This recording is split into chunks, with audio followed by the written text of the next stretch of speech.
Hello friends, मैं Reena welcome करती हूँ आपके अपने चैनल भूषण्स गार्डन में। तो फ्रेंड आज से 1 डेढ़ महीने पहले अप्रॉक्स 15 या 16 जैन को मैंने एक वीडियो शेयर किया था ये कुंद फ्लावरी प्लांट के लिए। ये कुंदा का मतलब फ्रेग्रेंस वाला फ्लावर है का प्लांट है मेरे पास। इसमें और भी बहुत सी वैरायटी आती है, एक में खुशबू रहती है और इसमें खुशबू मतलब एक प्लांट ऐसा भी आता है जिसमें खुशबू नहीं रहती है, ओनली ग्रीनरी और फ्लावरिंग रहते हैं बट बिना खुशबू वाले। और बट ये जो प्लांट है ना इसमें फ्रेग्रेंस बहुत अच्छी है। तो मैंने इसकी वीडियो आप सबके सामने शेयर की थी, उस वक़्त विंटर का समय था बट ये अपने डोरमेंसी में तो था बट थोड़ी-बड़ी कलियाँ या फिर फ्लावर इसमें बन रहे थे। और लास्ट फ्लावरिंग के बाद इसने जनवरी मिड के बाद इसने अपनी ग्रोथ कम कर दी और एक्चुअल में ये मेरा पौधा रूट बाउंड भी हो चुका था, तो मुझे इसे रिपोर्ट भी करना था बट मैं सोच रही थी कि इसकी फ्लावरिंग ले लूँ, उसके बाद मैं इसे रिपोर्ट करूँगी। तो फ्लावरिंग वगैरह अच्छी हो गई, उसके बाद से क्या हुआ ना इस ये प्रॉपर ये डोरमेंसी में चला गया और इसकी पूरी पत्तियाँ झड़ने लगीं। तो अभी तो देखिए आपको ये प्लांट देखने को में लग रहा होगा कि कितना खूबसूरत है। मैं आपको आगे वीडियो में दिखाऊँगी कि इसकी कंडीशन अभी कैसी हो गई है। तो ये देखिए नीचे के ब्रांचेस सूख रहे हैं, तो आपको अभी इस वक़्त क्या करना है, जितनी भी सूखी हुई ब्रांचेस हैं ना, उसको आपको प्रॉपर्ली कट करते जाना है। जितने अच्छे से आप कटिंग प्रूनिंग करोगे ना, उसके बाद वो अपनी ग्रोथ तेज़ी से बढ़ाएगा क्योंकि अभी इस प्लांट का डोरमेंसी से निकलने के बाद ग्रोइंग पीरियड है।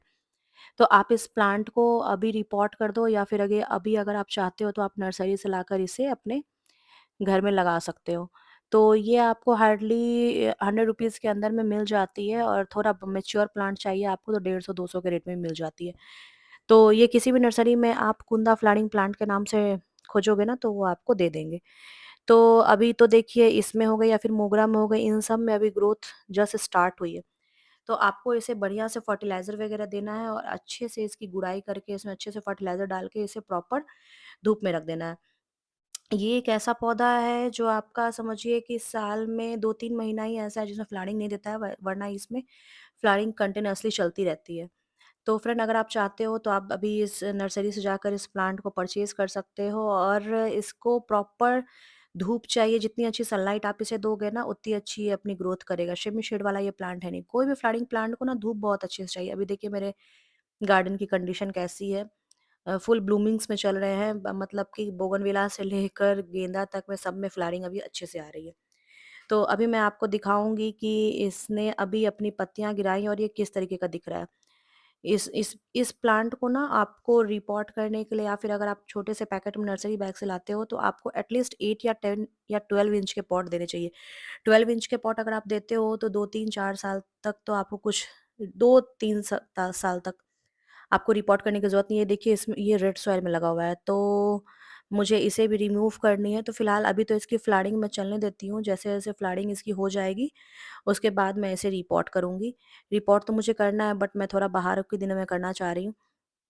तो रेड सॉइल की वजह से इसमें बहुत ज़्यादा रूट बाउंड भी हो चुका है और पानी का भी रेड सॉइल में क्या होता है ना कि अभी तो आप अगर इसे रेड सॉइल में छोड़ दोगे तो अभी जैसे-जैसे समर का दिन आ रहा है ना, तो आपकी सॉइल और भी हार्ड होती चली जाएगी। अगर 2-3 घंटा भी अगर आप पानी नहीं देते हो, तो फिर आपको दिक्कत हो जाएगा और सॉइल पूरी हार्ड हो जाती है। तो आपको हमेशा इसमें नमी बना के रखनी पड़ेगी। देखिए, नमी तो आपको किसी भी वेल्डन सॉइल में बना कर रखनी है, बट रेड सॉइल में आपको इस विशेषकर ध्यान रखना पड़ता है बिकॉज़ इसकी सॉइल जब सूख जाती है ना, तो बहुत ही हार्ड हो जाती है और रूट्स को फिर नमी नहीं मिल पाता है, तो वो जल्दी से सूखने लगते हैं।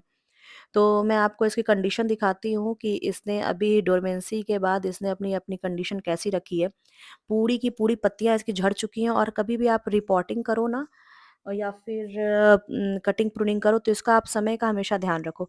तो देखिए ये फ्रेंड मैं आपको दिखाती हूँ, मैंने इसकी ऊपर से थोड़ी-सी प्रूनिंग कर दी थी और सारे सूखी ब्रांचेस को मैंने हटा दिया था और देखिए छोटी-छोटी न्यू ग्रोथ आपको निकलती हुई दिख रही होगी। बट बहुत ही मतलब समझिए कि नॉर्मल सा एक डंडा जैसा प्लांट हो गया।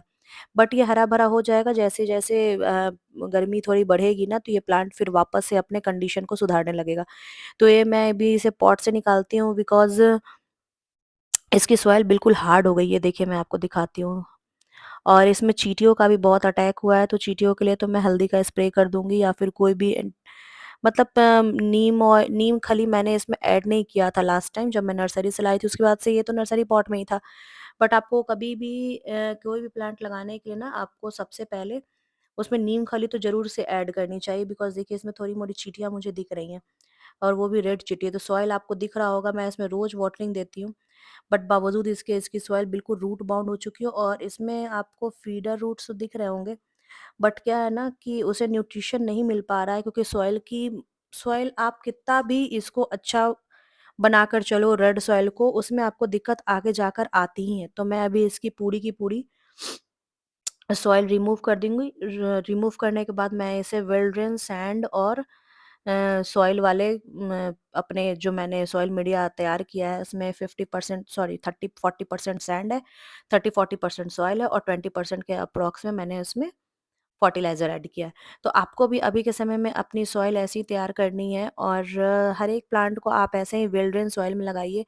ये देखिए मैं थोड़ा-सा इसमें नमी है प्लांट में, तो मैं इसे अच्छे से कट कर लेती हूँ और कट करने के बाद अभी मैं इसे जब रिपोर्ट करूँगी तो इसको थोड़ा शेमी शेड में रख दूँगी बिकॉज़ ये मैं सुबह-सुबह के समय में कर रही हूँ। तो अगर आप अभी से इसे धूप लगाओगे तो आपको दिक्कत होगी। ये देखिए पूरी की पूरी रेड सॉइल मैंने झाड़ दी है और ये जो थोड़े ब आपको लंबे-लंबे रूट्स दिख रहे होंगे इसे मैं वापस से कट कर लूँगी।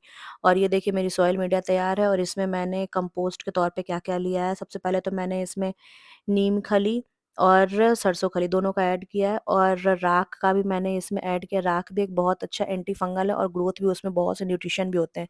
पोटाश का भी मैंने 2 चम्मच इस्तेमाल किया है इसमें, 2 प्लांट के लिए मैं तैयार कर रही हूँ। और ये देखिए आपको काउडंग कंपोस्ट के बड़े-बड़े पीसेस दिख रहे होंगे, तो इनको मैं बारीक तोड़ लूँगी और उसके बाद इसको मैं ऐसे ही रिपोर्ट कर दूँगी। इसमें नीम खली, सरसों खली, एनपीके का थोड़ा-सा मैंने ग्रैन्युल्स फॉर्म डाला है और उसके बाद पोटाश 2 चम्मच डाला है। बोनमील भी मैंने 2 चम्मच इसमें डाला है, इकट्ठा मैं एक साथ ही इस फर्टिलाइज़र को तैयार कर लेती हूँ और 2-3 प्लांट में मैं इसे दे देती हूँ। रोज़ का प्लांट हो या फिर कुछ भी हो, आप इतने सारे फर्टिलाइज़र अगर 2-4 फर्टिलाइज़र मिक्स करके दे देते हो ना, तो कंप्लीट फूड है आपका वो 2 महीने के हिसाब से। और अगर आप वर्मी कंपोस्ट ही सिर्फ़ देते रहते हो, तो फिर आपको हर 15-20 दिन में देना पड़ेगा। तो ये देखिए वेल ड्रेन सॉइल में मैं इसे रिपोर्ट करती हूँ और मैं इसे उसी वापस से 8 इंच के पॉट में ही रिपोर्ट करूँगी बिकॉज़ मैं इसे फिर नेक्स्ट ईयर रिपोर्ट कर दूँगी क्योंकि ज़्यादा बड़े-बड़े पॉट अगर मैं देने लगूँगी हर एक प्लांट को तो इतना पॉसिबल नहीं है, फिर छत पे स्पेस नहीं बचती है।